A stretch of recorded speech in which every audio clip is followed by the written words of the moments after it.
Selamat pagi Bapak Ibu. Pagi. Assalamualaikum warahmatullahi wabarakatuh. Waalaikumsalam warahmatullahi wabarakatuh. Selamat pagi Bapak dan Ibu. Bagaimana kabarnya hari ini? Alhamdulillah. Bapak Ibu, sebelum kita mulai, kalau saya bilang SD Al-Izhar, Bapak Ibu bisa mengatakan pagi, pagi, pagi. Seperti itu ya Bapak Ibu ya. Oke, baik. SD Al-Izhar. Pagi, pagi, pagi. Sekali lagi ya Bapak Ibu ya. SD Al-Izhar. Pagi, pagi, pagi. Luar biasa semangatnya. Mari kita beri tepuk tangan. Alhamdulillah, puji syukur kita panjatkan kehadiran Allah Subhanahu wa Ta'ala. Karena pada pagi yang cerah ini, Jumat 19 September 2025, kita semua diberikan kesehatan, kesempatan dan keberkahan, sehingga dapat berkumpul dalam kegiatan parenting pubertas. Salawat serta salam semoga selalu tercurah kepada junjungan kita Nabi Muhammad Sallallahu Alaihi Wasallam. Bapak Ibu yang kami hormati, kami ucapkan selamat datang kepada Bapak dan Ibu orang tua murid unit SD dan SMP, Divisi Pendidikan, pimpinan unit dari SD, kemudian BKUNG, dan tentunya Bapak dan Ibu guru Al-Izhar Pondok Labu. Kami ucapkan terima kasih yang sebesar-besarnya atas kehadiran waktu yang telah Bapak Ibu luangkan untuk hadir pada kegiatan hari ini.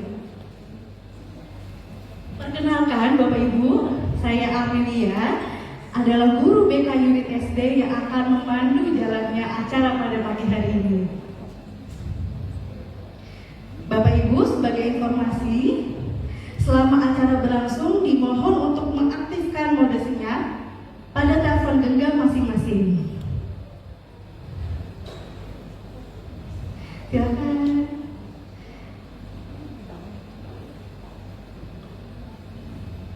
Selamat datang Dr. Messi di ruang serbaguna Al-Izhar. Silakan Dok. Selanjutnya para laki-laki dan perempuan berada di sayap kanan dan kiri melalui tangga mezanin. Lalu jika terjadi keadaan darurat, silakan Bapak dan Ibu bisa berjalan melalui tangga di sayap kanan dan kiri. Bapak Ibu yang berbahagia, parenting pubertas pada hari ini dilakukan sejalan dengan pelatihan pubertas yang sudah dilakukan oleh murid kelas 5 ABC pada tanggal 16 sampai 17 September 2025. Pelatihan dan parenting merupakan program unggulan dari SD unit SD Al-Izhar Pondok Labu. Pubertas merupakan fase transisi Bapak Ibu, di mana terjadi perubahan fisik, hormonal, dan emosi dari anak-anak menuju fase pra-remaja. Oleh karena itu dibutuhkan sekali adanya pendampingan dari Bapak dan Ibu untuk anak menghadapi perubahan dan lebih siap untuk menghadapi masa pubertasnya. Nah Bapak Ibu, parenting pubertas pada tahun ini SD Al-Izhar Pondok Labu berkolaborasi dengan Tentang Anak. Mari tepuk tangan Bapak Ibu. Tentang Anak merupakan ekosistem parenting didikan di bidang kesehatan dan psikologi anak, kehamilan hingga perencanaan keuangan. Tentang Anak juga memiliki beberapa produk yakni Expert Care dan Expert Plus. Seperti yang sudah ada souvenir di Bapak Ibu adalah contohnya seperti Hair Nutri Lotion dan Vitamin Kids Multivitamin. Tak lupa saya juga akan perkenalkan narasumber parenting kita hari ini, yakni seorang dokter spesialis anak dan juga founder dari Tentang Anak, yakni Dr. Mesty Aryo Tejo, spesialis anak, Master of Public Health. Selamat pagi Dr. Mesty. sekali kami menyambut dokter ada di sini hari ini.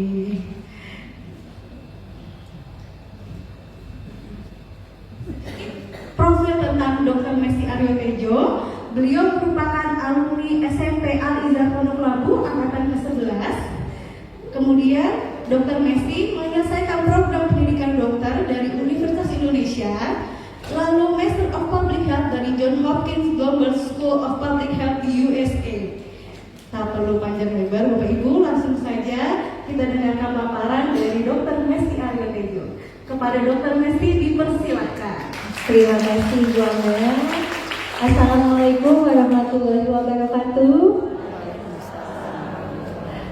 Selamat pagi Bapak Ibu, Ayah Bunda sekalian. Senang sekali saya Mesty bersama tim tentang anak, ada Mbak Ani, Mbak Sylvie, Mas Tony di belakang, bisa hadir dan apresiasi nih. Pertama kalinya ada yang mengundang topiknya itu pubertas, yaitu Alizar. Tepuk tangan dong buat Alizar ya. Karena mungkin sekarang kita tahu ya, mungkin banyak orang tua millennials di sini atau Gen X, kita sudah mulai fokus ke tumbuh kembang anak. Apalagi di 5 tahun pertama karena 90% otak berkembang di sana. Tetapi terkait pubertas masih perlu sekali ditingkatkan kesadarannya. Bahkan sebatas, tahu nggak seberapa sering sih anak itu harus ke dokter anak? Untuk anak umur 6 sampai 18 tahun, kapan anak harus ke dokter anak? Kalau sakit dan maksud. Sebenarnya rekomendasi IDAI adalah ketika anak berusia 0 sampai 1 tahun itu setiap bulan harus ke dokter anak. Setuju ya kalau itu? Nah, kemudian usia 1 sampai 2 tahun itu setiap 3 bulan sekali, usia 2 sampai 6 tahun setiap 6 bulan, dan 6 tahun sampai 18 tahun seharusnya setiap tahun ke dokter anak. Nah, apa sih yang dilakukan setiap tahun ke dokter anak selain vaksin? Yang pertama adalah untuk evaluasi pubertas, kondisi pubertas si anak. Next slide.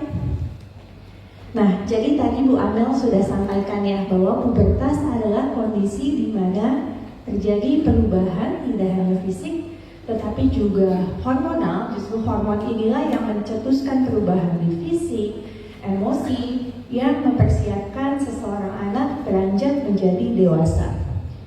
Mungkin udah cukup banyak yang tahu ya karena kontennya lumayan viral nih. Tapi mungkin mau bertanya ke bapak-bapaknya nih. Bapak-bapak, apa sih tanda pertama dari pubertas laki-laki?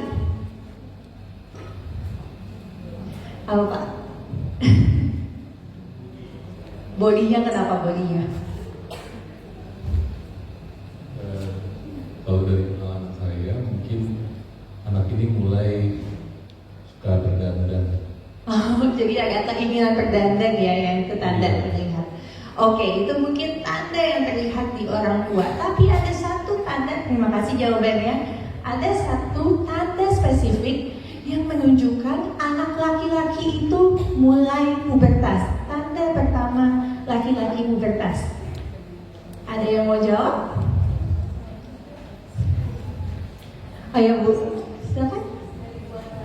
Tepuk tangan. Dengan Ibu siapa? Ibu Dia. Oke, jadi Ibu Dia udah update nih.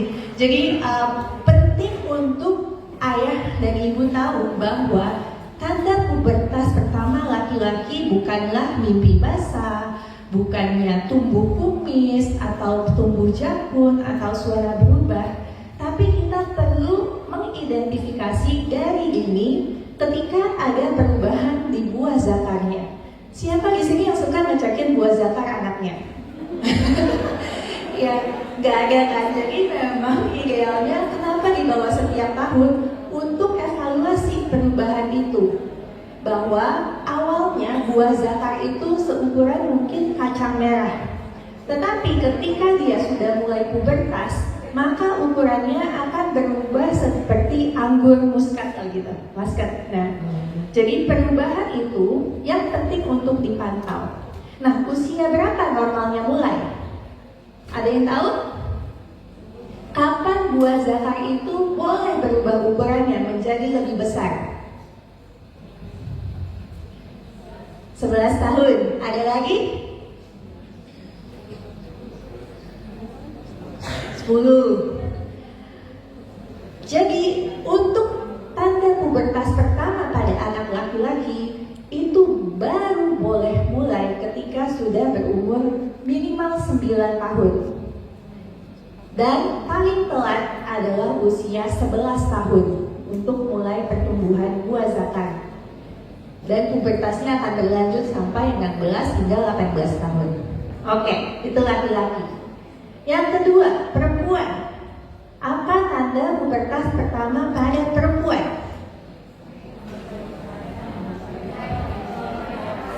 Bukan haid. Haid adalah tanda terakhir pubertas. Jadi ketika orang tua melihat anaknya mens, cepet panik, berarti telat paniknya. Harusnya sudah panik lebih awal 2 tahun sebelumnya. Apa? Ya, betul. Perubahan payudara. Tepuk tangan Ibu siapa? Bu Dinda. Oke, jadi tanda pubertas pertama pada anak perempuan adalah pertumbuhan payudara. Kapan pertumbuhan payudara itu boleh terjadi?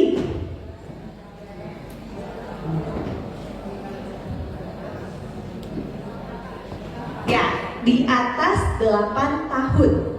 Jadi kalau kita lihat anak kita, kok kayaknya dadanya sudah mulai menonjol ya, belum 8 tahun nih gitu.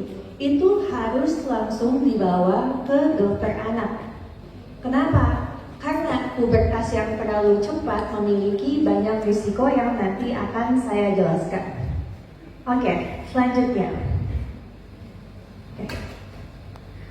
Selain dari masalah fisik, kita juga harus menyiapkan secara mental atau emosional. Kenapa? Karena untuk memastikan lebih baik anak terpapar secara dini di dalam rumah dibandingkan di luar. Anak saya dulu waktu TKB, temannya sudah bisa nanya, Galendra, are you gay? Itu anak 6 tahun. Di depan saya dan di depan orang tuanya. Kita semua kaget, where did you know that word? From YouTube short, gitu. Terus lagi, anak saya udah SD, baru waktu masuk 1 SD dia bilang, Bunda, do you know some of my friends already have girlfriends and some of the girl already have boyfriends. Terus saya tanya, maksudnya apa girlfriend, boyfriend? I don't really know, but they also always mention it. Oh gitu. Iya, terus apa yang dilakuin? Oh iya, kadang ada some boys yang mau kiss the girls. Dan itu kelas 1 SD, dan ini benar-benar terjadi. Kenapa? Karena kita tahu, anak SD sekarang bisa ditanya, kelas 1 mainnya apa? Roblox. Gitu. Jadi kadang anak kita mungkin di rumah sudah kita berusaha jaga sedemikian rupa gitu ya, tetapi ketika di lingkungan luar kita tidak bisa mengontrol. Jadi yang terpenting adalah bagaimana mereka merasa aman dan ada keterbukaan dengan orang tuanya. Jadi kita biasanya sampaikan, oke, kalau ada cerita aja sama Bunda, atau ada yang kamu mau tanya, nanti kita cari tahu jawabannya sama-sama yang tepat. Nah, terkait di sini, ini adalah fondasi dari bayi. Apa yang ayah Bunda sebut untuk alat kelamin si kecil? Penis, oke. Jadi udah tepat ya. Jadi memang rekomendasi dari AAP, kemudian jurnal-jurnal menyatakan bahwa segari bayi, segari toddler sudah harus menyebutkan dengan nama ilmiah yang tepat, yaitu penis untuk laki-laki dan vagina untuk perempuan. Nah, dengan keterbukaan itu biasanya kita lakukan saat mandi. Kita, Bunda bersihin ya, ini yang boleh pegang hanya kamu sendiri. Jadi bertahap kita jelaskan secara jelas apa itu vagina, apa itu penis. Nanti lebih besar lagi, misalnya umur SD nanya, Bunda gimana bayi lahir?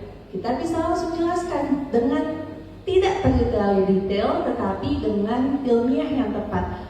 Oh iya, sperma ayah bertemu dengan telur ibu dan akhirnya bergabung di uterus, terjadilah kamu. Kalau dia udah, oh oke, gitu nyambung, gak usah dilanjutin lagi gimana caranya gitu kan.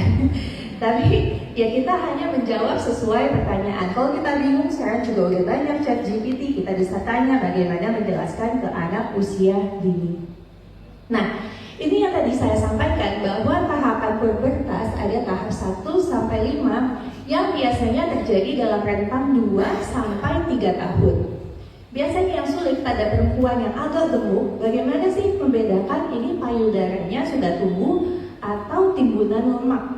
Nah, cara membedakannya adalah jika ada teraba jaringan keras dan sedikit nyeri, maka diperkirakan itu sudah mulai pubertas. Nah, pada laki-laki fase pubertas itu dari awal sampai akhir terlihat dari ukuran buah zakarnya yang awalnya 3 mili hingga akhirnya sebesar kira-kira telur ayam yang kecil, telur ayam kampung 25 mili gitu. Nah, beriringan dari pertumbuhan payudara biasanya akan tumbuh bulu di area pubis, kemudian juga pembesaran ukuran penis, lalu juga tumbuhnya bulu-bulu ketiak.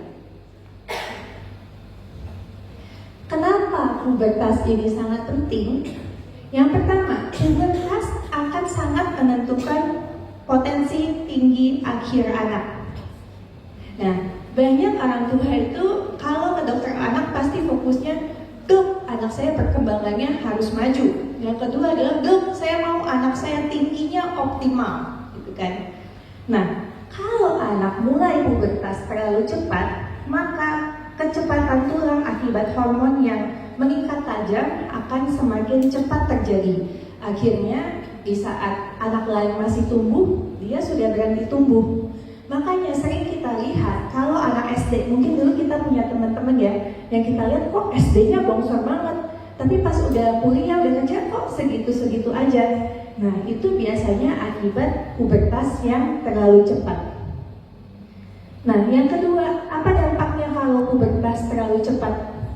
Yaitu ada hubungan dengan gangguan metabolik, seperti akhirnya menderita diabetes mellitus atau gangguan jantung. Kenapa? Karena pubertas yang terlalu cepat akan menyebabkan terjadinya resistensi atau kekebalan terhadap insulin yang akhirnya menyebabkan metabolisme tidak begitu baik dan rentan terkena diabetes mellitus, selanjutnya penyakit jantung. Jadi kita sangat tidak mau anak pubertas terlalu cepat. Tadi ingat ya, jadi kalau anak laki-laki sebelum 9 tahun tidak boleh pubertas, anak perempuan sebelum 8 tahun tidak boleh mulai pubertas. Berarti menstruasi juga paling cepat adalah usia 10 tahun, itu paling cepat. Biasanya 12 tahun rata-rata baru mulai menstruasi, dan paling lama di usia 15 tahun. Kita juga tidak mau terlalu lama. Nah, yang ketiga, ketika anak pubertas terlalu cepat, secara psikologis belum matur dan terjadi fluktuasi hormon yang begitu tinggi, akhirnya anaknya mengalami ketidaksiapan untuk berpikir secara logis. Ketika ia mulai hormonnya fluktuasi, kan mulai merasa ketertarikan terhadap lawan jenis, merasakan mood yang naik turun, sehingga ia belum bisa menghadapi dengan baik, dan akhirnya seringkali terjadi kecemasan atau depresi pada anak yang pubertasnya terlalu cepat. Tadi ya, jadi memang pada tanda-tanda pubertas yang pertama adalah perubahan payudara dan juga testis, kemudian perubahan fisik yang diikuti perubahan mental. Nah, apa saja sih yang membedakan apa yang terjadi ketika pubertas ini? Yang pertama tadi adanya perubahan hormon. Kalau pada laki-laki biasanya disebut hormon testosteron, pada perempuan ada keseimbangan hormon estradiol dan juga estrogen, di mana tadi percepatan tumbuh itu sangat pesat di saat pubertas. Jadi harus khawatir ketika tiba-tiba kok anak saya 7-8 tahun naiknya cepet banget. Harusnya anak 6-8 tahun kira-kira setahun nambahnya cuma 5-6 cm. Kok ini nyampe 12 cm atau 15 cm? Itu juga perlu dikhawatirkan. dan adanya perubahan komposisi tubuh, serta adanya peningkatan bullying. Ini Bapak Ibu saya pesankan harus sadar. Mungkin saya cerita pengalaman saya. Saya SMP di Alizar, angkatan 10. Saya SD bukan di Alizar, saya SD di Tarakanita. Dan anak Alizar itu cantik-cantik, tinggi-tinggi, badannya bagus-bagus, cantik semua, template-nya mirip, cantik. Saya dari sekolah Katolik Tarakanita, cuek, hitam, gendut, berat badan saya 70 kilo. Lalu saya masuk ke Alizar. Gak banyak yang mau temenan sama saya, karena mereka akan mencari, udah mulai peer pressure nih ketika SMP, nyarinya yang cantik-cantik, maunya masuk ke geng yang keren. Semoga sekarang udah gak seperti itu ya di sini. Tapi itu membuat saya, akhirnya saya 3 bulan, saya tidak mau makan sama sekali. Saya tidak makan, dan dalam 3 bulan itu saya turun 20 kilo. Itu dia Liza, saya turun dari 70 kilo ke 50 kilo, bikin seragam baru, dan teman-teman nyamperin saya, Mas, ikut yuk, ikut fashion show, gitu. Jadi kadang ketika di usia pubertas ini kita melihat bahwa peer pressure itu sangat nyata, dan kalau tidak didampingi, orang tua saya nggak sadar saya nggak makan 3 bulan. Ya. Jadi, dan efeknya apa? Ternyata efeknya sekarang, bahwa masa otot saya sedikit, saya PCOS karena hormonal imbalance itu, gitu. Jadi tolong pastikan bahwa anak-anak itu benar-benar dalam jangkauan pandangan kita, karena peer pressure itu tinggi, dan bagaimana kita meningkatkan confidence-nya sebagai anak bahwa ia sangat berarti dengan segala keunikannya. Nah, jadi untuk kita tahu tadi ya bahwa pada akhirnya kita harus meningkatkan kepercayaan diri anak.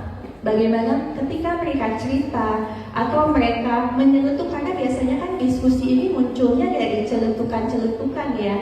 Jadi kita bisa mengontrol rasa kaget kita untuk membuat mereka, oh tenang, pokoknya apapun cerita aja ke ayah bunda pasti akan mendengarkan dan membantu kamu untuk solve the problems, misalnya seperti itu. Dan biasakan diskusi yang terbuka, misalnya anak tahu terdapat paparan porno gitu ya, pornografi. Kita bisa bahas bahwa oh apa yang kamu lihat itu tidak menggambarkan hubungan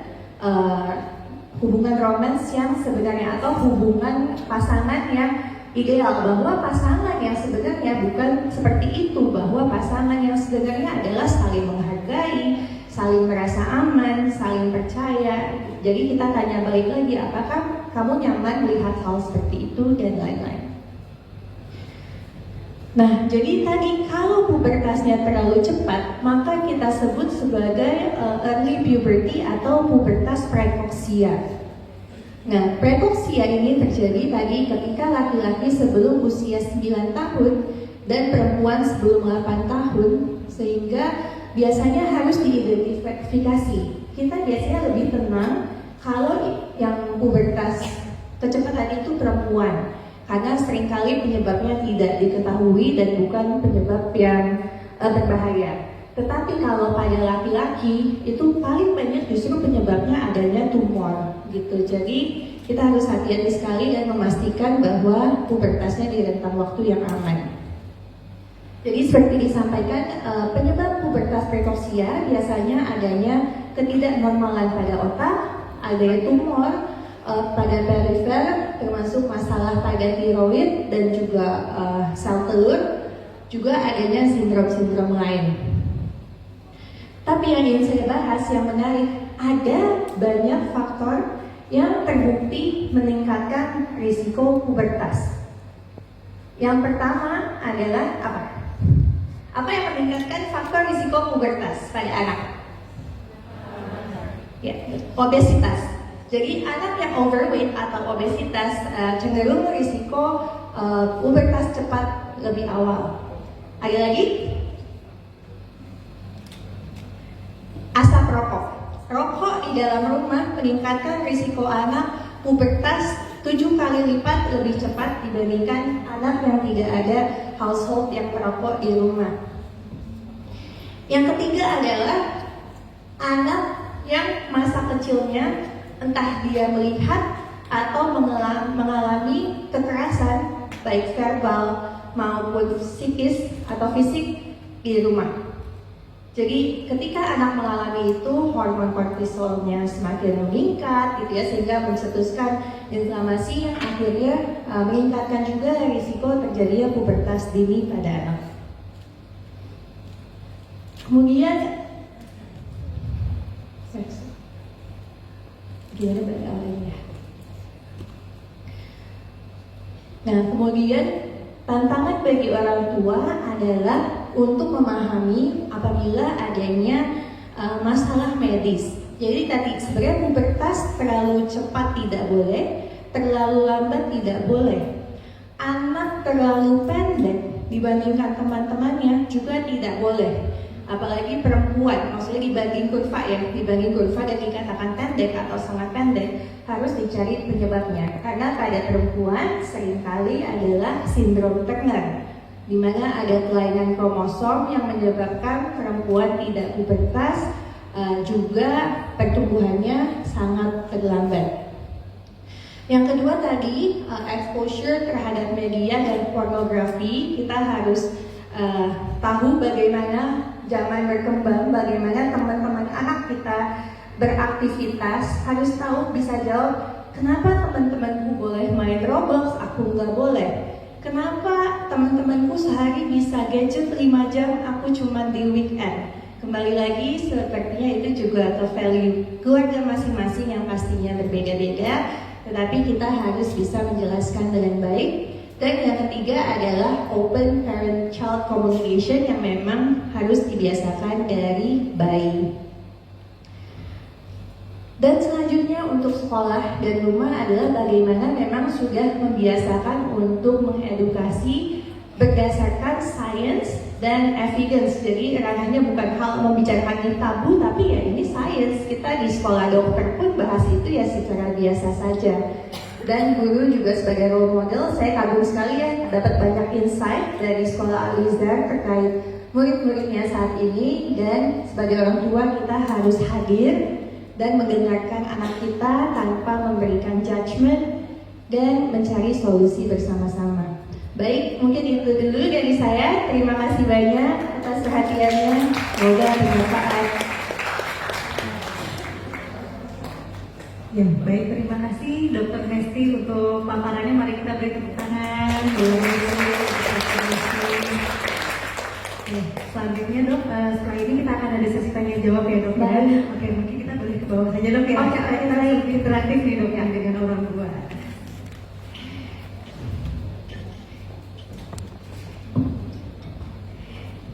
Ya dok, tadi dokter tadi sudah membawakan berbagai hal nih tentang pubertas dan bagaimana gejolak-gejolak yang dialami oleh anak-anak ya dok ya. Itu juga kemarin tergambarkan saat pelatihan nih dok. Jadi murid-murid itu banyak bercerita bagaimana perubahan fisiknya, sosio-emosinya, dan bagaimana reaksi orang tua nih Bapak Ibu terhadap pertanyaan anak-anak mengenai pubertas seperti itu dok. Nah, mungkin saat ini dari Bapak Ibu ada yang ingin bertanya kepada Dr. Nesti mengenai masa pubertas anak. Silahkan Ibu boleh sebutkan nama dan dari unit mana seperti itu. Terima kasih.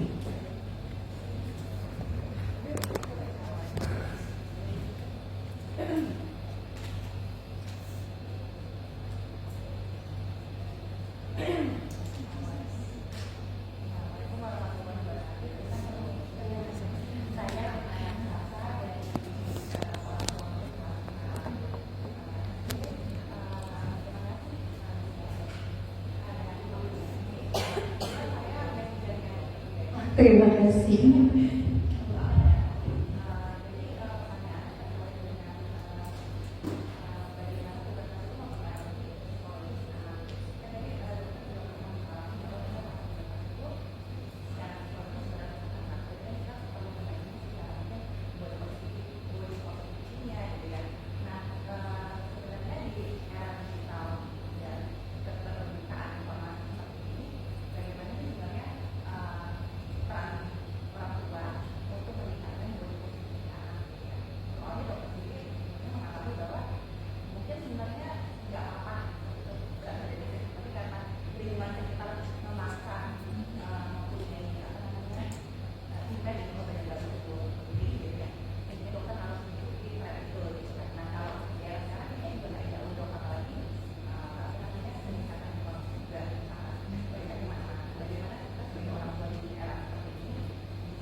terima kasih Bu untuk pertanyaannya tadi ya terkait body positivity.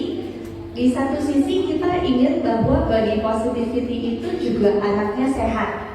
Nah, beruntungnya sekarang kan kita juga tahu ya bahwa sehat itu bukan berarti gemuk gitu. Jadi memang butuh juga awareness dari orang tua untuk anaknya menjaga berat badan yang sehat dan ideal, bahkan dari bayi sampai pubertas tadi. Karena tadi kalau dia obesitas, misalnya dia risiko pubertas dini, juga tadi metabolisme insulin resisten yang harusnya pada masa pubertas itu sementara biasanya pada anak yang overweight dan obesitas itu akan menetap seringkali. Nah, jadi penting untuk kita sekarang aware nih bagaimana sih kondisi status gizi anak kita saat ini, tingginya gimana, beratnya gimana, status gizinya bagaimana, itu bisa langsung cek gratis juga di aplikasi tentang anak, kita masukin datanya. Nah, yang kedua untuk body positivity menurut saya memang dari keluarga pun kayak di rumah saya kami tidak pernah sih mention fisik gitu ya, kamu cantik, kamu gendut, kamu jelek, kamu ganteng gitu tuh memang jarang terjadi gitu. Justru body ketidaksadaran orang tua yang sehingga membuat anak tuh aware banget kan seringkali karena justru orang tuanya mulai kamu gendutan makanya kurangin misalnya seperti itu. Jadi mungkin statement-statement seperti itu yang harus dihindari bahwa ayo kamu makannya perlu protein, perlu karbohidrat gitu ya supaya kamu bisa sehat. Misalnya anak saya suka basket, supaya kamu nanti bisa slam dunk, kamu bisa tinggi gitu kan, butuh makan protein. Nah ini yang mungkin mau saya sampaikan juga bahwa pada anak sangat membutuhkan karbohidrat. Karbohidrat itu butuh sekitar 55% dan protein itu sekitar 15%. Karena sekarang sudah banyak orang tua itu berpikir bahwa yang penting proteinnya yang masuk. Tapi ternyata data dan studi menunjukkan kalau banyak protein masuk, karbohidrat dan tidak ada pada anak, sering terjadi malah inflamasi atau peradangan karena protein yang terlalu tinggi. Yang kedua, karbohidrat itulah yang akan juga menjadi energi sehingga proteinnya tetap bisa ada di tubuh anaknya. Dan yang ketiga, karbohidrat tadi akan mensensitisasikan insulin untuk keluar. Nah, insulin inilah yang dibutuhkan untuk protein yang masuk ke tubuh berubah menjadi kotor. Jadi pastikan kalau anak makan itu 50%-nya ada karbo, mau nasi, mau jagung, mau kopi, itu penting sekali. Kemudian 30% tetap butuh lemak gitu ya, pada anak beda sama kita yang dewasa.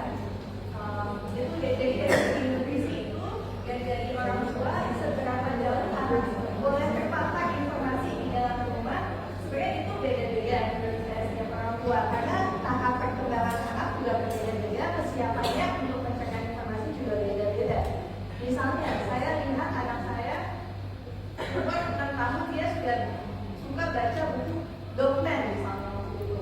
Tapi pas baca dokumen kok banyak kata-kata yang tidak sesuai ya dengan nilai-nilai keluarga kami dan dia cenderung akhirnya menyebutkan kata-kata itu. Jadi terus saya bukan gak boleh baca, tapi ini kayaknya anaknya belum siap deh. Jadi mungkin kita ada diskusi, kamu sepertinya belum siap karena kamu masih meniru seperti ini. Mungkin kamu baca dulu ya, ini bunda simpan sampai kamu siap. Tapi ketika dia siap, ya sekarang 7 tahun sudah mulai siap baca, oh bisa diskusi menurut kamu ini baik atau enggak? Iya bunda nggak baik, tapi baca ada untuk mereka tahu dan tidak juga boleh kan juga penting ya. Jadi again bukan kita harus menjaga dari steril informasi, tetapi melihat kesiapan anak kita tuh perkembangan tahapnya sudah sampai di mana. Mungkin itu semoga menjawab. Ya baik, terima kasih Dokter Messi untuk jawabannya. Ada lagi Bapak Ibu mungkin? Silahkan. Yang nama dan dulu. Saya Heri Siono, orang tuanya Hinca. Izin bertanya terkait dengan puberty ini ya. Tapi mungkin ini akan masuk bukan ranah medis, tapi mungkin juga terkait dengan psychological juga gitu. Dan mungkin saya juga orangnya agak terlalu berpikir jauh ke depan gitu ya. Saya melihat tuh terkait dengan parenting saat ini tuh kita masuk di era yang sangat the next level lah gitu ya. Karena paparan informasi dan lain sebagainya macamnya. Tadi seperti yang disampaikan, pertanyaan anaknya itu terkait dengan di lingkungan sekolah, hari UK dan segala macam. Justru saya melihat apa ya? Saya malah lebih condong kekhawatirannya tuh ke arah orientasi seksual.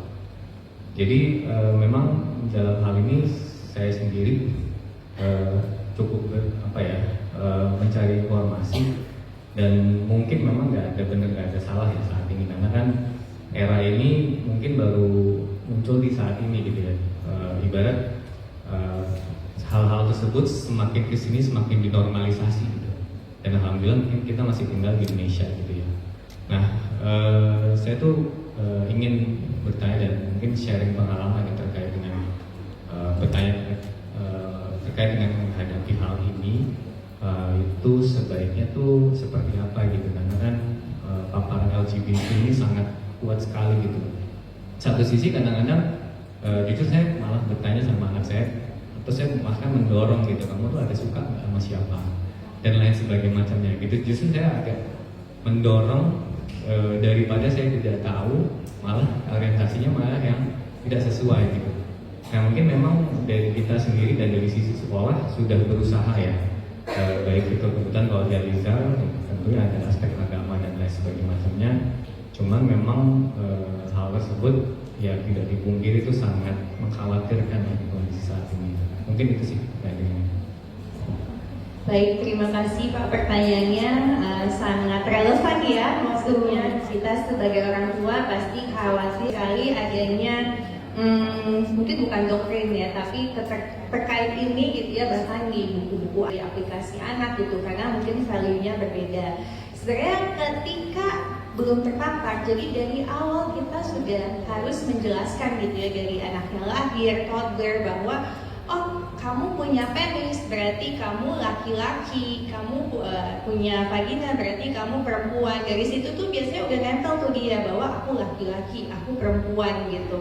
Nah selanjutnya ketika terkait pasangan, mungkin itu tergantung usianya ya. Maksudnya kadang usia 6-9 tahun itu masih terlalu dini untuk kita menanyakan, mungkin seringkali dia belum mengerti. Tapi kalau itu sudah tercetus dari anaknya, ya kayak tadi misalnya dibahas, emang apa sih boyfriend girlfriend? I don't know, mungkin ya temenan aja. Kalau dia persepsinya, oh iya kan gak apa-apa dong laki-laki temenan sama perempuan, perempuan sama laki-laki. Tapi misalnya dibahas soal ciuman tadi, do you think it's kind? Menurut kamu apakah hal itu hal yang baik? Karena kan mencium itu termasuk kegiatan yang harus disetujui dua-duanya gitu, dan itu kan berhubungan dengan private part gitu. Jadi kita kembalikan ketika ada kesempatan itu kita menjelaskan tentang private part, consent gitu ya. Dan yang ketiga, kalau udah soal misalnya gay, dia nggak ngerti, kadang kita ngeliat oh ya belum waktunya, dan anaknya nggak nanya balik, ya mungkin belum waktunya juga untuk kita menjelaskan apa itu gay, apa itu lesbian. Tapi kalau memang dia sudah sampai oh iya ini katanya laki sama laki, tapi kalau kamu lihat pasangan itu coba dilihat ayah bunda apa laki sama perempuan misalnya gitu. Jadi lebih di role model sih, bahwa ya pasangan itu ya seperti ayah bunda, keluarga itu ya ayah, ibu, dan anak-anak. Tapi kembali lagi kan ini sesuai value keluarga masing-masing ya. Jadi ketika ada kesempatan untuk diskusi hal tersebut, idealnya nih dari penelitian adalah bukan satu sesi khusus.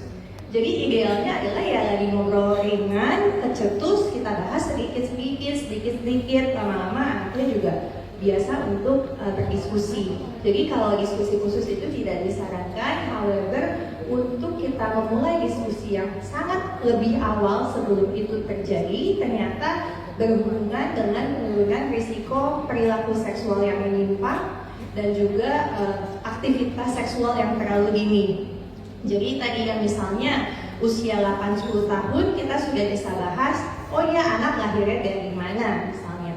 Kemudian 10-13 tahun kita udah mulai bahas nih, oh kamu nih nanti kalau kamu mengalami perubahan mood itu wajar karena kamu lagi ada bersiap-siap menjadi anak dewasa. Jadi kalau kamu tiba-tiba bete, yaitu perasaan yang wajar kamu alami, atau kamu tertarik dengan orang lain juga itu sesuatu yang wajar. Jadi kita biasanya harus maju satu tahap lebih awal dibandingkan di fase itu. Nanti usia mungkin mendekati 13-15 tahun kita sudah bisa bahas tuh bahwa aktivitas seksual mungkin kamu akan terpapar, tapi maksudnya terpapar informasinya. Tetapi aktivitas tersebut adalah aktivitas yang dilakukan orang dewasa yang sudah bisa bertanggung jawab. Nah, bertanggung jawabnya seperti apa kita jelasin gitu ya, bahwa yang namanya justru kalau kita suka sama orang itu boleh, yang penting bagaimana kita berperilakunya itu tadi bertanggung jawab, menghargai, dan apa yang kita lakukan itu semua sudah sesuai konsen dari masing-masing pihak. Mungkin seperti itu Pak. Semoga cukup menjawab.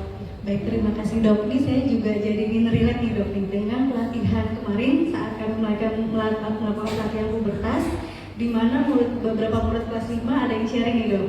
Jadi misalnya seperti Bu, kalau aku nonton film itu biasanya suka ada kissing, peluk-pelukan, itu boleh nggak sih Bu? Seperti itu yang pertama.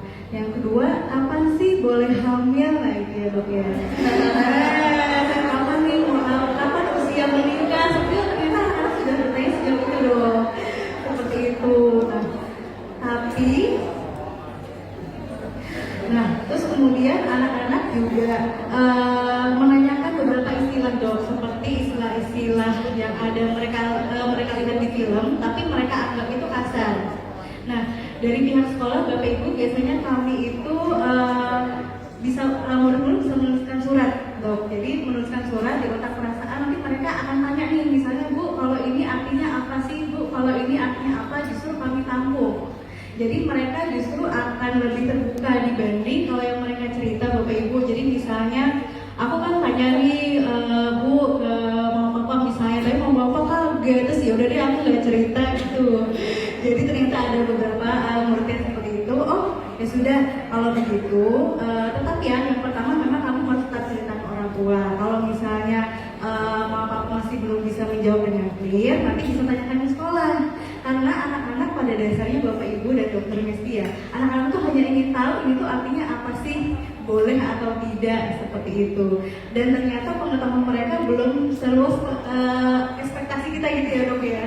Misalnya menikah itu bagi mereka tuh hanya tinggal bersama, berbahagia, gitu, seperti yang di film seperti itu Bapak Ibu. Jadi mereka saat pelatih itu sudah bertanya sampai sejauh itu dok.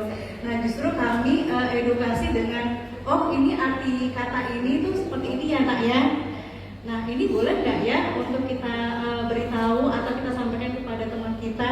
Nah anak-anak nanti akan mencari jawabannya sendiri. Oh sepertinya ini kasar deh Bu, tidak boleh dijawab, tidak boleh kita beritahu saat kita bermain. Nah jadi titik poinnya seperti ya dok yang sudah dilakukan sekolah nih, sama dengan pertanyaan Bapak ya gitu. Ada juga yang menanyakan, Bu di film itu ada yang berpenampilan laki-laki tapi berpenampilan perempuan gitu dok. Jadi anak-anak sudah tahu ya sampai sejauh itu, dan kami justru edukasi dengan misalnya kapan boleh hamil punya anak itu ketika sudah menikah seperti itu dok, dan sah secara hukum bahwa mereka sudah menikah dan yang memiliki pasangan sebagai suami istri seperti itu dok. Sekitar pertanyaan saat pelatihan seperti itu. Ya ada lagi Bapak Ibu mungkin yang ingin bertanya, silakan.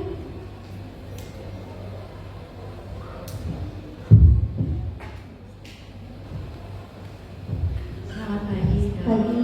Perkenalkan saya Gita, orang tua dari dua anak remaja usia 14 dan 13 dari SMP. Pertanyaan saya itu untuk yang tadi dokter jelaskan, masa puberti itu apakah artinya sama dengan masa pertumbuhan atau growth-nya? Jadi potensial anak laki-laki dan perempuan itu untuk masa pertumbuhannya, let's say misalnya tinggi badan itu maksimumnya di usia berapa, dan sebagai orang tua apa yang bisa kita lakukan untuk memaksimalkan growth itu, baik itu dari kegiatan hariannya, kemudian juga dari makanan yang tadi mungkin dokter udah berikan sedikit informasi mengenai karbohidrat. Itu aja sih dok. Baik, terima kasih Bu untuk pertanyaannya. Jadi kalau yang namanya pubertas itu sebenarnya lebih tadi ya, perubahan beranjak dewasa yang didominasi oleh hormon tadi, sehingga terjadi peningkatan yang luar biasa cepat di tinggi badan. Nah, sedangkan pertumbuhan itu ya dari fase bayi sampai dia berhenti tumbuh gitu ya. Nah, biasanya tadi kalau 6 tahun sampai 8 tahun mungkin pertambahan tinggi anak normal itu 5 sampai 7 cm setahun. Tapi ketika dia dia sudah mulai pubertas dan 3 tahun setelah awal pubertas itu kira-kira per tahun tuh bisa 10-15 cm nambah gitu ya. Jadi makanya ketika lagi bilang menstruasi, oh paling sisanya udah 10 cm lagi nih nambahnya dari dia awal menstruasi, atau dari awal pubertas, oh ini masih 20-30 cm lagi nih, aman lah kira-kira sekarang 135 nanti 165 gitu kan misalnya. Jadi sebenarnya kita bisa prediksi seperti itu. Tapi bagaimana potensi tinggi genetik kan kembali lagi awalnya anak tuh ya tinggi banget atau enggak, sebenarnya faktor utama tetap sampai sekarang masih genetik gitu ya. Bahwa misalnya kalau anak laki-laki kira-kira tingginya berarti ya tinggi ayah ditambah tinggi ibu tambah 13 bagi 2 gitu kan. Nah tapi jangan lupa ada rentang optimal sama nggak optimalnya. Kalau optimalnya habis dari situ ditambah 8,5. Tapi yang minimal kita nggak mau ya, pokoknya yang optimal sampai paling maksimal. Biasanya saya akan pantau di pasien seperti itu. Nah kalau anak perempuan tinggi ayah tambah tinggi ibu kurang 13 bagi 2 kalau perempuan gitu ya. Makanya biasanya memang dari hitung-hitungan atau tren anak perempuan cenderung lebih pendek. Kenapa? Tadi karena satu, fase pubertasnya perempuan lebih cepat. Akhirnya karena pubertas perempuan lebih cepat, maka tingginya berhenti tumbuh lebih cepat juga. Misalnya anak perempuan mensnya umur 12, nah berarti 14-15 tahun tingginya udah berhenti tuh. Sedangkan si anak laki-laki masih ada tuh jeda 6 tahun, 16 sama misalnya 17 tahun gitu kan, masih nambah 10-15 cm, 10-15 cm, makanya bisa bedanya ya 10-20 cm cewek sama cowok gitu ya, misalnya dari kakak adik yang sama. Nah, untuk cara kita tahu yang paling objektif dan paling sesuai adalah foto ronsen tangan, namanya bone age. Nah, bone age ini bisa prediksi tinggi anak jika dilakukan fotonya dari usia 7 tahun. Jadi di ronsen telapak tangan kanannya, nanti dilihat tuh umur tulangnya berapa. Biasanya yang normal kalau rentangnya nggak lebih dari 2 tahun. Misalnya anaknya 7 tahun, oh foto tulangnya 6 tahun tuh atau 5 tahun. Nah itu jadinya oh aman nih, berarti masih panjang nih, potensi nambah tingginya malah makin tinggi. Nah jadi tadi supaya tidak terlalu cepat tingginya tambah atau pubertas ya, satu nggak boleh obesitas. Nah yang kedua adalah supaya tingginya optimal adalah protein hewan tadi ya 15% kita pastikan optimal. Nah penelitiannya sebenarnya yang paling terbukti meningkatkan tinggi badan adalah susu, itu nomor 1 sebenarnya. Makanya kita lihat kenapa orang Eropa sebenarnya tinggi-tinggi. Tapi di Indonesia memang banyak yang intoleransi laktosa atau alergi. Jadi ketika anaknya nggak bisa susu, malah kita paksain susu, akhirnya inflamasi peradangan beratnya juga nggak jadi naik-naik gitu. Nah, selain susu yang kedua adalah telur. Telur yang terbukti optimal meningkatkan tinggi badan. Yang ketiga ikan, justru daging merah oke, tapi lebih meningkatkan zat besi dan ketinggi tidak terlalu banyak daging merah atau ayam. Tapi tetap ya kalau daging merah kita butuh zat besinya untuk otak. Nah yang ketiga untuk optimalkan tinggi badan anak adalah banyak jalan dan banyak lari dan melompat. Jadi dulu dibilang main basket mitos tuh bikin tinggi, tapi sekarang studi udah mulai menunjukkan bahwa aktivitas yang banyak lari dan melompat akan menstimulasi growth plate yang akhirnya membuat tingginya lebih optimal. Yang keempat tidur. Anak sekarang itu paling kurang tidur. Iya, lesnya 2, lesnya 3 gitu ya sehari. Jadi penelitiannya anak 7 tahun ke bawah terlepas tidur siang, tidur malamnya nggak boleh kurang dari 10 jam. Nah, 7 sampai 10 tahun kira-kira butuh 9 jam minimal, dan 10 sampai 18 tahun minimal banget 8 jam malam. Bukan ada tidur siang, nggak bisa ditambah-tambah gitu. Jadi kenapa penting? Karena tidur malam yang panjang akan meningkatkan pengeluaran hormon pertumbuhan.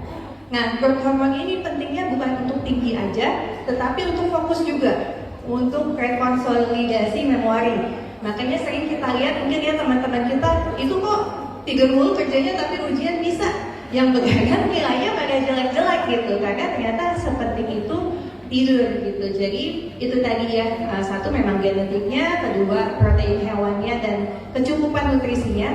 Ingat ya, anak usia 7-8 tahun aja kayak anak saya kebutuhan makan sehari itu udah 2100 kalori. Jadi banyak banget, karena seringkali orang tua datang ke praktek bilang, dong anak saya tuh makannya banyak banget loh, tapi nggak tinggi-tinggi, nggak berat-berat. Ternyata yang dipikiran orang tua banyak sama kenyataannya banyak itu beda banget. Kayak 2000 kalori itu sehari itu berarti 5 mangkok karbo tuh, 5 mangkok 200 ml, 5 mangkok miso sup gitu ya. Itu sehari 5 mangkok itu karbonya harus habis. Protein kira-kira untuk umur yang 5 SD segini kira-kira 300 gram, 350 gram sehari itu daging matang harus habis. Jadi emang banyak banget kebutuhannya dan butuh telaten banget. Mungkin itu, semoga menjawab. Terima kasih Dokter Mesty. Berikutnya silakan. Pagi, saya orang tua dari sama juga SMP dan satu lagi SMA. Tapi sebenarnya pertanyaan tadi yang ingin saya tanyakan itu juga terkait dengan keponakan saya. Kan tadi dokter bilang kalau misalkan yang sampai pertumbuhan itu misalkan kecepatan gitu. Kalau misalkan kebetulan keponakan saya itu perempuan dan saya sadari dia tuh memang agak bongsor, tapi saya pikir karena keturunan genetik kan gitu, bapaknya besar gitu, terus bapaknya punya kakak juga besar, tapi dia tuh sudah menstruasi dari umur 8 masih SD gitu. Jadi yang tadi kan dokter sudah bilang jangan sampai terjadi. Nah, kalau ini memang sudah terjadi itu apa yang harus dilakukan, karena dia kan masih panjang banget gitu ya, dan berharapnya sih tetap bisa tinggi kesehatannya gitu. Dan kalau yang untuk laki-laki mungkin genetik kali kebetulan anak saya juga lumayan tinggi dan teman-teman, tapi nggak tahu sih karena temennya yang melambat atau dia sebenarnya normal gitu. Nah, ya itu yang umur 11 tahun itu kayaknya udah di growth yang terakhir itu, karena kayaknya waktu dia ini sebenarnya telat tuh ya, bukan dokter sih ya, nah itu udah ada harusnya jelas gitu. Nah, terus kata dokter juga tadi bilang kalau misalnya ada faktor kayak di rumah mungkin ada mungkin terpaparan sama faktor kan kebetulan apa namanya bapaknya gitu. Jadi dia gimana itu penerangan kayak gitu. Semoga saya bongsor duluan tapi nggak berhenti gitu. Iya. Baik Bu, terima kasih pertanyaannya. Jadi untuk kita nggak ragu ya, ini bongsor beneran, emang pertumbuhannya sangat baik atau pubertasnya kecepatan, itu kita perlu cek ya tadi status pubertasnya gimana. Kemudian kalau ibu mau yakin lagi foto tangan nih, bener nggak sih ya kamu nggak kecepatan? Jangan-jangan nih udah 11 tahun tingginya emang kayak 13 tahun, tapi umur keluarnya udah 15 tahun lagi gitu. Taunya nanti 12 tahun udah nggak nambah tinggi. Jadi untuk yang pasti memang bisa di foto bone age tadi.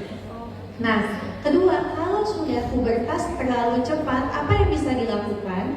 Ada yang bisa dilakukan yaitu terapi hormon DNRH analog, di mana dia akan melakukan suntik, biasanya dokternya entah 1 bulan sekali atau 3 bulan sekali untuk menunda pubertasnya. Jadi otaknya kayak ngasih pesan bahwa jangan pubertas dulu gitu. Nah, ini akan dipantau berkala kadar hormonnya, estrogennya, progesteronnya, laki-laki testosteron. Itu bisa dimulai ya segini tadi, seberapa cepat identifikasi anaknya udah pubertasnya kecepatan. Jadi misalnya kita lihat nih, wah 6 tahun udah payudaranya tumbuh.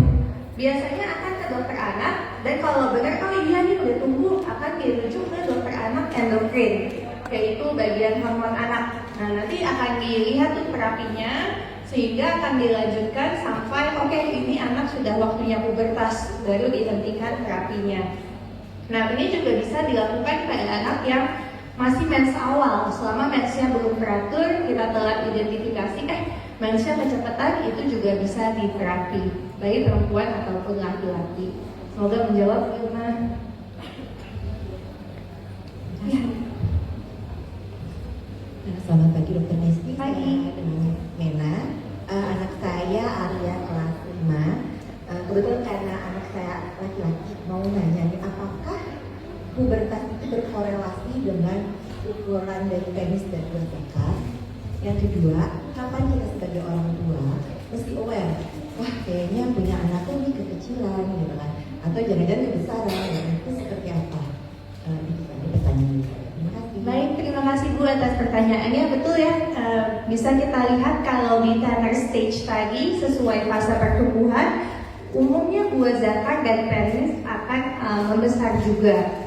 Seringkali orang tua itu mengira penis anaknya kecil karena anaknya itu overweight atau obesitas biasanya. Jadi bagian lemaknya itu banyak di bagian pubis, tapi ternyata sebenarnya itu adalah jadi penisnya tertarik ke dalam seringkali. Nah, biasanya pada umumnya kita mendefinisikan mikropenis itu sekitar ukuran 4,5 cm biasanya. Itu batas mikropenis pada anak balita. Tapi kalau ibu nggak yakin, 4,5 biasanya itu yang diterapi. Kalau ibu merasa kok ukurannya lepas ya gitu, dibawa aja ke dokter anak bagian endokrin, biasanya bisa diterapi juga, diterapi suntik untuk hormonnya. Semoga menjawab. Jadi memang ukurannya akan bertambah seiring waktu, tetapi memang itu tidak ada pakem ya harus berapa ukurannya kalau penis gitu ya. Yang memang diukur pasti itu si testisnya.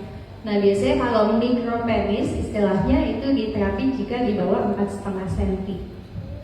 Oke. Ya Bu, silakan.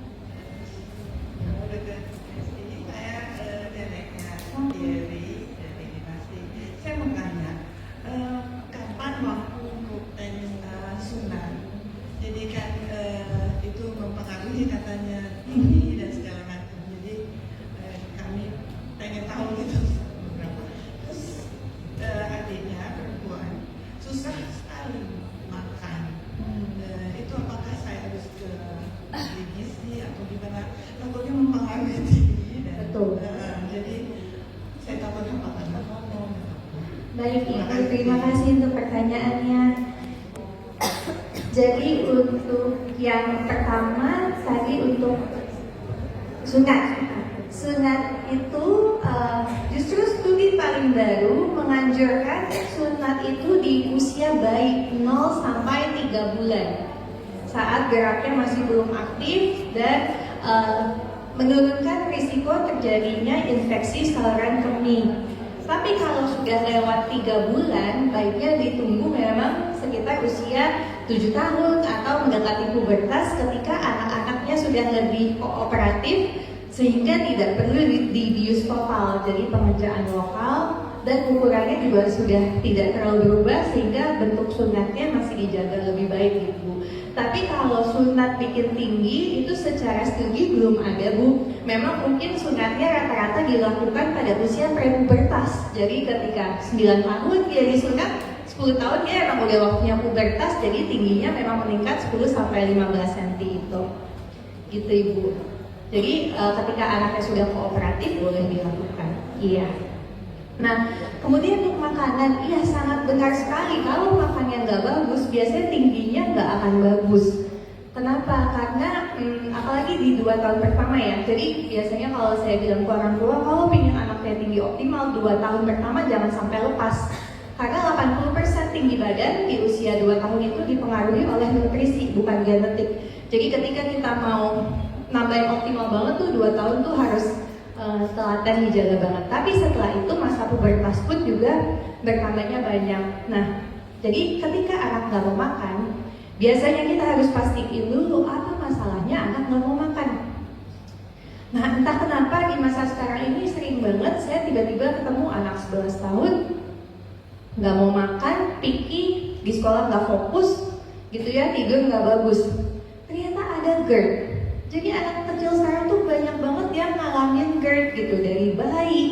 Entah itu dari makanan ibunya, polusi di Jakarta udah makin parah. Jadi jangan-jangan GERD Bu, jadi ada asam lambung, perutnya nggak nyaman, makannya juga dikit, diemut pula, nggak mau ditelen-telen karena tenggorokannya sakit. Itu banyak sekali. Jadi perlu diidentifikasi ke dokter apakah ini anak saya ada GERD apa enggak ya. Itu satu. Yang kedua adalah anaknya alergi Bu. Jadi alergi kita nggak tahu anaknya dikasih makan apa perutnya tuh sebenarnya sakit. Terus pencerapannya juga nggak bagus gitu. Biasanya ditandai kadang suka bumpet-bumpet atau gampang diare gitu ya. Atau yang ketiga tuh yang lagi banyak juga adalah hipertrofi adenoid. Itu adalah pembesaran amandel bawah. Jadi ibu cek nih anaknya suka melongo nggak? Oh gitu, bibirnya kering. Terus ada situ kalau tidur ngorok gitu, atau suka kebangun lasah. Itu jangan-jangan secara napasnya aja tuh nggak bagus. Jadi kalau napasnya udah nggak bagus, tidur pasti udah nggak bagus, makan juga pasti nggak bagus. Jadi coba dicek anaknya jangan ada tanda-tanda itu gitu ya.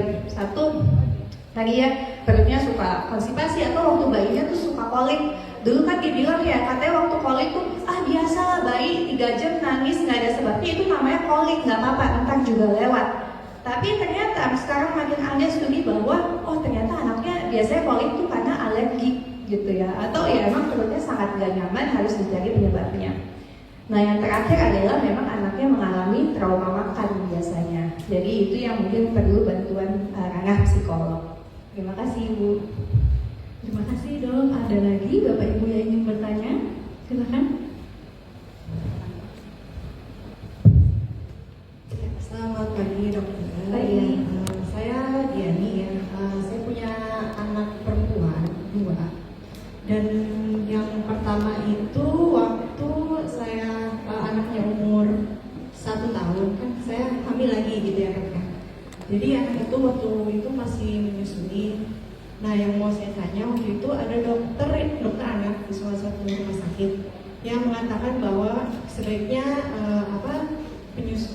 berhenti disusui karena katanya nanti anaknya akan mengalami pubertas dini gitu. Nah itu saya mau tanya dok, apa itu emang ada penelitiannya gitu untuk anak kakaknya dan adiknya gitu? Karena saya masih sempat susui itu sampai 6 bulan. Di anaknya saya sapi baru 1,5 tahun, itu saya kehamilan anak kedua tuh 6 bulan.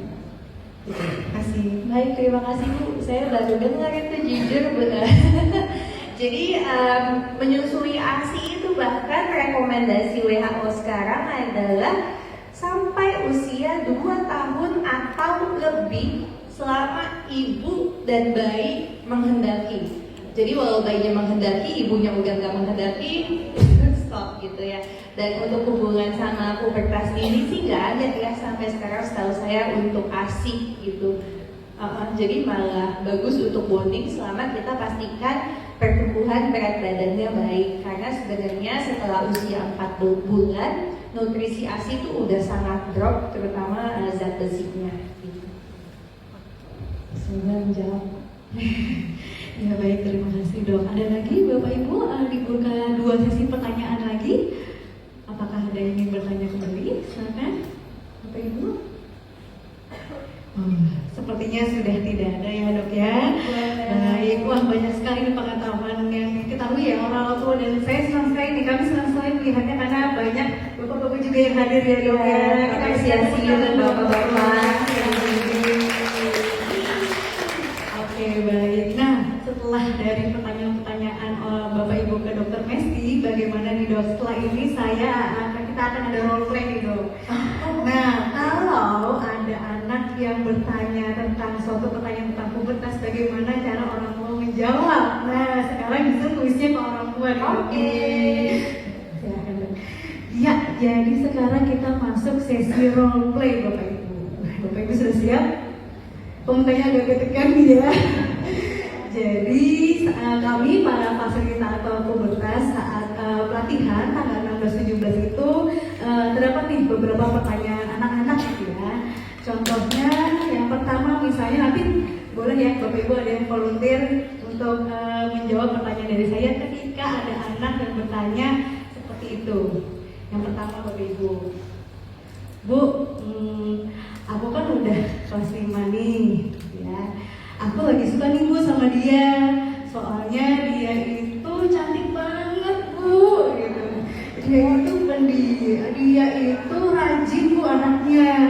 Terus aku tuh jadi deg-degan gitu Bu kalau ketemu sama dia. Nah sekarang bagaimana cara Bapak Ibu untuk menjawab atau merespon pernyataan anak tersebut? Silakan Bapak Ibu, mungkin ada yang ingin jadi volunteer? Bagaimana nih kalau anaknya sudah mulai tertarik dengan temannya? Seperti itu, silakan. Ada yang ingin menjadi volunteer, silakan boleh Bapak Ibu. Kalau oke, apa ditunjuk saja nih biasanya seperti di kelas murid-muridnya gimana? Oke, boleh silakan Bu Esti, ada Bu Ufi ya, itu ya. Boleh silakan Bu. Waalaikumsalam. Saya dengan Ufi, anak saya kelas 4 SD. Sebetulnya itu sudah terjadi dengan anak saya waktu kelas 2 SD. Ketika dia sudah mulai naksir dengan teman sekelasnya, dia sampai cerita kalau pokoknya dia deg-degan, kemudian dia seneng, anaknya lucu apa segala macam. Ya, jujur sih, wah cepet banget ya masih kelas 2 udah naksir-naksiran gitu. Tapi ya kembali lagi, saya sangat mengharapkan anak itu bisa terbuka dengan orang tua. Jadi kami berusaha untuk bekerja sama supaya anak ini tetap mau jujur. Jadi kita bilang, oh ya nggak apa-apa, bagus, paling enggak kamu jadi semangat ke sekolah. Seperti itu. Jadi ya udah kamu temenan aja apa segala macam ya, seperti itu sih. Karena ternyata ketika dia ternyata mudah sekali cinlok ketika kelas 3 juga. Kelas 3 sekelas dengan teman yang lain dan ternyata ada lagi yang dia taksir. Aku tadi malam mimpi dia, jadi kita kasih semangat aja sama dia, tapi tentunya ada batasnya. Yang penting berteman baik, jangan berlebihan seperti itu. Terus ternyata ketika sekarang kelas 4 dia tidak suka sama yang dia taksir dan itu sangat mempengaruhi semangat dia ke sekolah. Jadi kayak nggak seru sekarang kalau ke sekolah gitu. Jadi ya respon dari kita ya itu sih paling supaya tetap dia mau bercerita dengan kita, itu aja. Tetap kasih semangat untuk bercerita. Terima kasih. Nah, satu lagi Bapak Ibu. Jadi pertanyaan murid-murid kelas 5 gitu ya, Dok ya. Saat itu gini pertanyaannya, Bu, aku kan tinggi badannya sudah tinggi sekali ya, lebih dari teman-temanku. Seperti itu. Udah mulai timbul jerawat. Terus aku kadang suka merasa nggak bau badan seperti itu. Nah, bagaimana? Aku tuh nggak pede banget, Bu, mau berteman sama si ini. Aku juga suka sama ini, tapi aku jadi nggak pede karena penampilanku. Nah, bagaimana cara Bapak Ibu merespon dari keluhan anak-anak tersebut? Silahkan Bapak Ibu, mungkin ada yang ingin mencoba? Ketika anaknya sudah mulai jerawatan, gitu, terus kemudian sudah mulai merasa tidak nyaman dengan badannya, silahkan. Mungkin ada yang ingin. Oke, boleh, silakan Bu Dia. Baik, aku langsung jawab ya Bu ya. Jadi biasanya berdiri dulu. Mohon maaf ya. Ibu boleh ulang lagi yang tadi biar aku langsung jawab. Supaya saya jadi ngomong ya. Iya betul. Ma, aku kan badannya tuh udah besar nih Ma, gitu kan. Terus aku juga udah menstruasi nih Ma. Aku kalau lagi ngaca itu jerawatan Ma. Terus tinggi badan aku tuh udah lebih dari teman-teman aku. Terus aku merasa kalau setelah aku berolahraga di sekolah, setelah pelajaran PJW aku tuh bau badan sekolah, jadi aku tidak nyaman berteman dengan teman aku. Aku juga sudah mulai tertarik sama teman aku nih Ma, gitu. Tapi kok aku jadi nggak percaya diri ya? Gimana ya Ma ya? Iya, anak mama gemes banget ya. Yang kedua, makasih ya Nak udah bilang ke aku kebetulan dipanggilnya Momi, jadi mungkin lebih luas aku nyebut diri saya Momi. Momi makasih deh kakak udah cerita ke Momi. Yang pertama Nak, itu wajar. Itu namanya hormon. Jangankan kakak yang baru beranjak dewasa, baru beranjak anak remaja, kakak baru mau puber, Momi aja yang udah tua pasti bermasalah dengan hormon. Jadi kalau kakak khawatir, kakak cemas, kakak bertanya, itu wajar. Kita coba satu-satu yuk, yang mana yang paling bikin kakak gak nyaman? Bau ketek misalkan. Atau kalau dia aku kebetulan dia nggak jerawatan, tapi tentang tinggi badan. Kakak tuh tinggi banget. Ya udah nggak apa-apa. Berarti kalau kakak tinggi itu karena ada opa yang tinggi. Jadi aku mencoba menjelaskan genetiknya dulu, lalu tumbuh kembang, susu dari kecil yang dia minum, aku jelasin kita waktu itu kita minum banyak susu protein. Tapi hal lain lagi tentang hormon tadi. Jadi ada perubahan hormon karena kamu mau menuju masa pra-remaja. Nah sekarang kalau misalkan yang mana mau kita duluan, yang mana mengganggu kamu, misalkan bau badan, yaudah kita coba ke, aku jadi baca literasi dulu karena bau tubuh itu kan bisa jadi karena ada kimiawi atau ada masalah di kelenjar ringan. Ini berlebihan banget atau enggak? Jadi kalau misalkan aku rasa butuh ke dokter spesialis anak, aku akan bawa dia spesialis anak. Tapi ketika aku sebagai orang tua merasa, oh anak dari pagi apoknya ya karena kegiatan luar, tapi malam dia tidak berbau dan baunya masih normal, berarti itu karena bakteri, keringat, makanan yang dia makan. Jadi aku minta dia banyak minum air putih, banyak buah, sama memang aku cari produk yang memang aman buat anak-anak. Jadi aku mulai kenalkan produknya. Nah, mami nemu deh, ini tuh aman, dia nggak ada alkoholnya, tapi dia tidak menyumbat keringat. Kamu coba nggak? Tapi nanti ada rambut kakak tumbuh nggak gara-gara dia mulai nanya tuh, karena kan ada perubahan rambut. Karena kalau menggunakan produk deodoran, termasuk juga dengan penggunaan kalau jerawat. Baik lagi, udah ngerasa butuh belum? Emang kenapa? Malu? Jadi kalau malu atau karena apa? Menurut mami sih belum butuh ke dokter.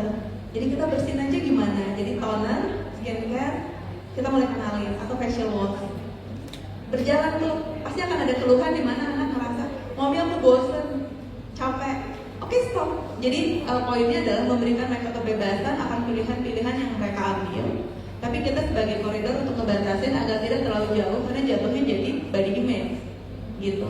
Jadi aku coba untuk ajak diskusi, tapi first time adalah makasih udah cerita atau bilang bahwa ini lucu banget, kamu khawatir di situ, yang mana duluan mau kita beresin. Jadi biar mereka memilih agar tidak semua menjadi package lengkap tentang how to be perfect gitu ya. Iya baik, terima kasih banyak Dian, mantap sekali nih penjelasan yang diberikan gitu ya kepada Ananda jika ada pertanyaan-pertanyaan tersebut. Nah, jadi pada dasarnya Bapak Ibu,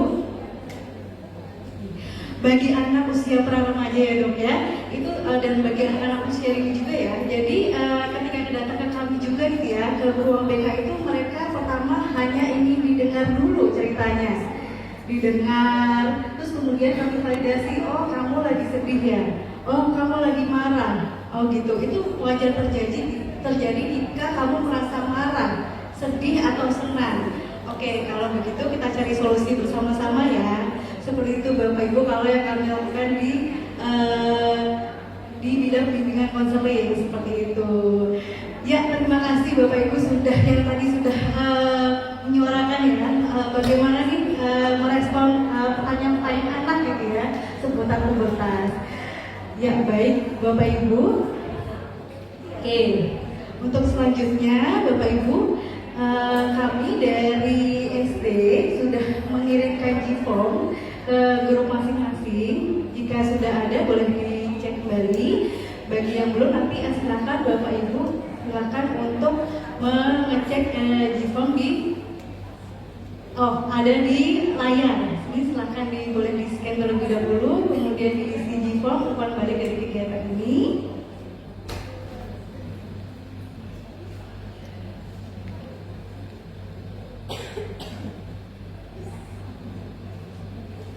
Oke, sudah ya Bapak Ibu ya. Silakan.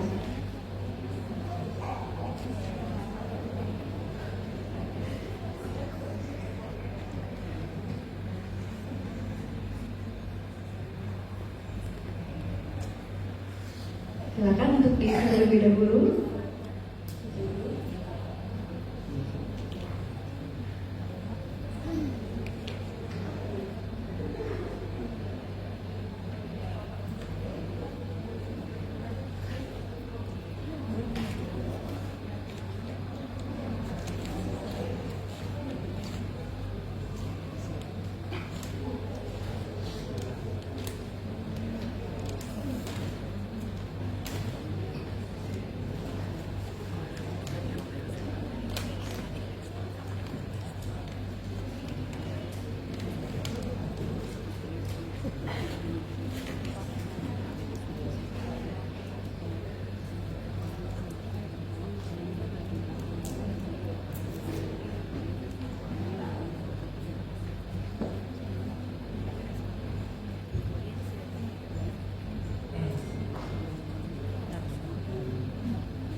Ya dok, sambil menunggu orang tua murid nih mengisi G-form ya dok ya. Jadi tadi ada beberapa nih dok yang sudah berusaha untuk ini menjawab nih respon bagaimana sih pertanyaan-pertanyaan anak seputar pubertas ya dok ya. Wah luar biasa nih. Bagaimana tanggapan dokter nih dengan tanggapan dari ibu-ibu yang tadi sudah menjawab, silakan. Terima kasih banyak, luar biasa ya, justru saya belajar ya, karena anak saya juga masih 7 tahun, 5 tahun, belum mengalami ya kompleksnya. Tapi kalau saya lihat dari pasien atau orang tua pasien, memang keterbukaan yang dipupuk sedari awal itu akan sangat memudahkan perjalanan ini gitu. Dan tadi disampaikan Bu Dinda bahwa mengapresiasi ya bahwa anak sudah terbuka dan penting ya tadi menyelesaikan masalah satu persatu gitu, apa yang sudah menjadi masalah, mana yang belum penting gitu, sehingga anak juga merasa nyaman. Jadi mendengar itu penting ya dok ya, dan memvalidasi perasaan mereka sehingga mereka masih dihargai gitu ya dok. Betul, karena kalau di rumah tidak didengar pasti mereka akan mencari duluan siapa yang mendengar mereka, gitu lebihnya. Betul sekali, jadi memang sejalan dengan cerita anak-anak nih dok nih. Kemarin aku carinya di internet aja, aku carinya di AI dan kita juga mengiringi dong bagaimana ketika anak-anak mencari informasi, mereka sebaiknya mencari informasinya di mana ya dok ya, baiknya kalau anak-anak sudah mulai penasaran nih dengan isu-isu fenomena sekitar. Biasanya kalau saya akan bersama anak mencari sama-sama Bu, kami sering menggunakan teknologi AI gitu ya, kami tanya ChatGPT, bahkan promptnya itu sudah saya sesuaikan, kayak misalnya anak saya bertanya, jawablah sesuai untuk cerita ke anak usia 6-7 tahun sehingga dengan bahasa yang mudah dimengerti, dan sambil kami cek lagi tuh jawabannya. Sekalian juga saya lihat, misalnya kadang ada ChatGPT jawabannya itu kurang akurat. Justru dari situ saya mengajarkan ke anak bahwa ternyata ChatGPT juga bisa salah ya gitu. Justru kan penting untuk anak bisa mengkritisi informasi dan kita melihat referensinya kembali. Karena biasanya kalau kita buka ChatGPT mereka kasih referensinya itu jurnalnya kadang nggak nyambung, kadang nggak bisa kebuka gitu ya. Jadi itu tahapan justru yang penting juga untuk anak tahu bagaimana mengambil dan memproses informasi. Jadi tetap kita sama-sama mencari gitu ya dok. Betul, sama-sama mencari, kadang di Google, kadang di AI, sering di buku juga gitu. Dan memang kebiasaan membaca kan itu ya yang kayak anak sebenarnya dari bayi itu kan sangat penting untuk kegiatan membaca bersama orang tua 30 menit per hari. Dan sampai sekarang mungkin dengan kebiasaan yang dipupuk dari dini tadi, jadi setiap malam jadi diskusi bacaan, diskusi koran atau buku atau apapun. Jadi itu memupuk keterbukaan tadi yang diharapkan. Membangun keterbukaan itu penting sekali ya dok ya. Oke dok, ini karena orang beberapa bapak ibu sudah mengisi G-form ya, langsung saja pada kesimpulannya dok, silakan. Baik, terima kasih Bapak dan Ibu untuk perhatiannya dan waktunya yang pastinya Bapak Ibu sangat sibuk. Jadi titip untuk anak-anaknya dipastikan tumbuhnya, perkembangannya dan juga pubertasnya sesuai usia. Ke dokter anak sebisa mungkin setahun sekali untuk vaksinasi, karena kan influenza juga baiknya diulang setiap tahun ya. Kemudian jangan lupa ada vaksin HPV sekarang juga untuk perempuan dan laki-laki, juga ada vaksin demam berdarah, itu juga bisa dilakukan pada anak. Selanjutnya untuk pubertas pastikan tidak terlalu cepat ataupun tidak terlalu lama karena akan mempengaruhi tinggi badan akhir. Ya biasanya kalau pubertasnya terlalu cepat jadi pendek, dan kalau terlalu lama jangan-jangan ada hormon yang bermasalah, akhirnya fungsi fertilitasnya juga akan bermasalah gitu ya. Dan yang terakhir menjaga keterbukaan dan berdiskusi sedari dini bahkan dari bayi terkait seksual, konsen, private part sudah harus dilakukan, dan mempercepat lebih awal sebelum dia terpapar dari luar, karena studi menunjukkan akan mencegah terjadinya perilaku yang menyimpang atau juga perilaku seksual yang terlalu dini. Terima kasih. Mari kita beri tepuk tangan untuk Dr. Mesty Aryo Tejo. Baik, terima kasih Dr. Mesty. Terima kasih Bu Amel, terima kasih Aliza. Selanjutnya akan ada penyerahan kenang-kenangan dari tentang anak dan Dr. Mesty kepada Kepala Sekolah Unit SD Arizan Pondok Labu, yaitu Ibu Lulu SPD. Silakan Ibu Lulu.